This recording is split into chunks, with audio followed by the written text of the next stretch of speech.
नमस्कार साथियों, मैं राकेश वर्मा आप सभी का स्वागत करता हूँ आपके अपने परिवार एसएन गुरुकुल पर। दोस्तों, शिक्षा विभाग के द्वारा बहुत ही कड़े रुख अपनाए जा रहे हैं जब से राज्यकर्मी का दर्जा प्राप्त किया गया है शिक्षकों को। टाइमिंग को लेकर के काफ़ी आवाज़ें उठाई जा चुकी हैं, छुट्टी को लेकर के काफ़ी आवाज़ें उठाई जा चुकी हैं, जिस हेतु शिक्षा विभाग में विचार-विमर्श चल रहे हैं। शायद बहुत जल्द आपको छुट्टियों को लेकर के और टाइमिंग को लेकर के जो है बदलाव देखने को मिलेंगे। अब एक और गंभीर समस्या जो उत्पन्न हो रही है, वह यह है कि जो भी शिक्षक के रूप में बहाल हो चुके हैं या शिक्षकेतर कर्मचारी हैं, जो राज्यकर्मी हैं, उन्हें विद्यालयों से इतर कोई अन्य कार्य करने पर उन्हें प्रतिबंध लगाया जा जा रहा है। वे कोई ट्यूशन नहीं पढ़ा सकते हैं, कोई कोचिंग संस्थानों में जाकर के वो नहीं पढ़ा सकते हैं। हालाँकि जो भी सरकारी शिक्षक हैं, वे जो शिक्षा विभाग के द्वारा जो दिशा निर्देश दिए जाते रहे हैं, जो समयावधि तय किया गया है, जितनी ज़िम्मेदारी दी गई है, उन सभी का यदि ईमानदारीपूर्वक निर्वहन करते हुए यदि उसके इतर जो उनके पास समय बच जाता है, उस समय का यदि वे सही इस्तेमाल करना चाहते हैं और जिससे उन्हें कोई अतिरिक्त आय होता है, तो इसके लिए उन्हें बाध्य नहीं करना चाहिए कि वो कहीं और सेवा न दें या फिर उसका लाभ न उठाएँ। क्योंकि कोई बहुत सारे हमारे शिक्षक साथीगण हैं, जिनका सिर्फ़ यह लक्ष्य नहीं है कि वो शिक्षक बन गए बस उनका जो है एक लक्ष्य प्राप्त हो गया, वो उसी तक वो अपना जीवन सीमित करके रखें। बहुत सारे हमारे साथीगण हैं जो शिक्षक का पद जो है, जिससे जो भी उनका आय होता है, जो उनको वेतन मिल रहा है, वो अपने जीवन का आधार मात्र समझते हैं और अपने जीवन को बेहतर से बेहतरीन बनाने के लिए और अधिक आय के स्रोत को उत्पन्न करना चाहते हैं। जिसका चूँकि वे शिक्षक हैं या शिक्षा जगत से जुड़े हैं, तो उनके लिए बेहतर यही होता है कि वे ट्यूशन पढ़ा लें 1 घंटा, 2 घंटा या फिर वे कहीं कोचिंग संस्थानों में जो है वो 2-3 घंटा क्लास ले दें ताकि उधर से भी कुछ आय हो सके और अपने बीवी, बच्चे को, अपने माता-पिता, भाई-बंधु जो भी हैं उनके घर परिवार जो है, उनका जीवन जो है वो बेहतरीन तरीके से जो पहले जो परिस्थिति था, उस परिस्थिति और उस हालात में सुधार हो सके और बेहतर जीवन वो अपने परिवारजनों को, अपने जो है बीवी बच्चों को, माता-पिता को, अपने भाई-बहनों को दे सके वो। अब इससे तो सभी प्रयास करते हैं और हमें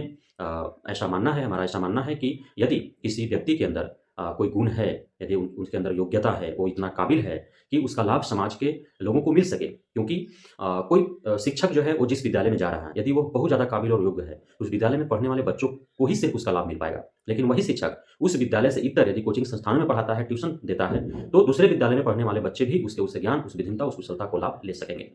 प्रत्येक विद्यालय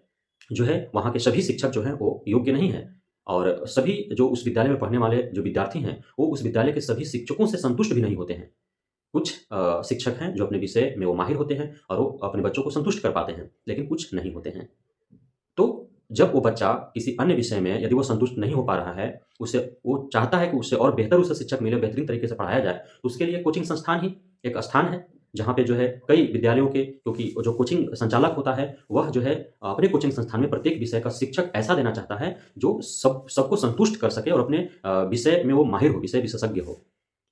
इसलिए एक प्रॉपर कोचिंग संस्थान में वहाँ सभी विषयों का संतोषजनक रूप से पढ़ाई हो पाता है और बच्चे इसीलिए उससे जुड़ते हैं, वहाँ जाते हैं और उस कोचिंग संस्थान में एक नहीं बल्कि कई अनेक विद्यालयों के बच्चे होते हैं, तो वहाँ पे वो लाभान्वित होते हैं। अब इससे यदि सरकारी विद्यालय में पढ़ाने वाले शिक्षकों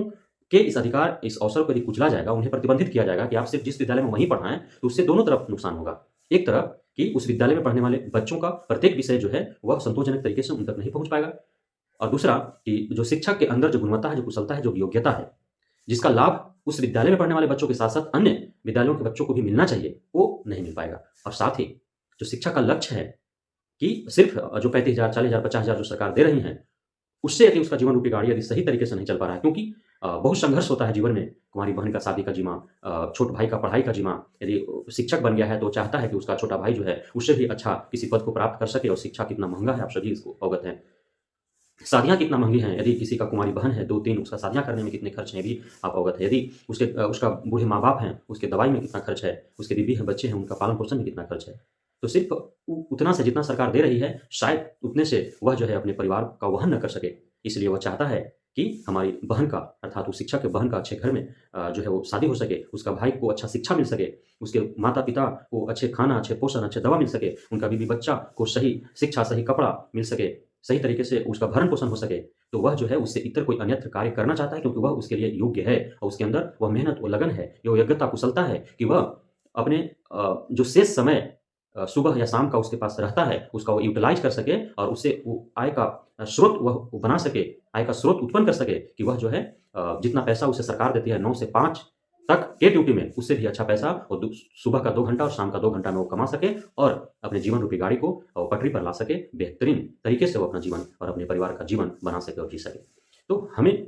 ऐसा लगता है कि शिक्षा विभाग के द्वारा जो बंदिशें लगाई जा रही हैं, वो अन्यायोचित, अन्यायपूर्ण, असंवैधानिक, असामाजिक है, वो मानव हित में नहीं है। मानवों के अधिकार, अवसर को कुचलना नहीं चाहिए, उनके योग्यता, उनके कुशलता, उनके बुद्धिमत्ता को सीमित नहीं करके बांध नहीं देना चाहिए और अ,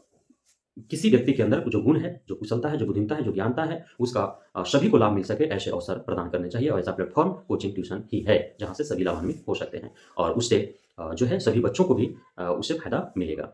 इस प्रकार जो सरकार और शिक्षा विभाग का जो लक्ष्य है कि गुणवत्तापूर्ण शिक्षा बच्चों तक पहुँच सके और बिहार पे जो शैक्षणिक पिछड़ेपन का जो धब्बा लगा है, वो धुल सके। बिहार के सुदूर ग्रामीण इलाकों में रहने वाले गरीब किसान, मज़दूर, भूमिहीन के जो बच्चे हैं अ, उन तक सही शिक्षा पहुँच सके, सभी विषयों में वो पारंगत हो सकें और अपना बिहार का नाम, अपने गाँव, अपने समाज का, अपने परिवार का नाम जो है देश दुनिया में रोशन कर सकें। तो इस हेतु ये मार्ग जो है, उस मार्ग में बाधा उत्पन्न नहीं करना चाहिए, बल्कि उस मार्ग को और जो है सरल बनाना चाहिए। क्योंकि गुणवत्तापूर्ण शिक्षा चाहे उसे जहाँ से मिले, वो जब सही रास्ता है, सही मार्ग है, तो उसे बल्कि और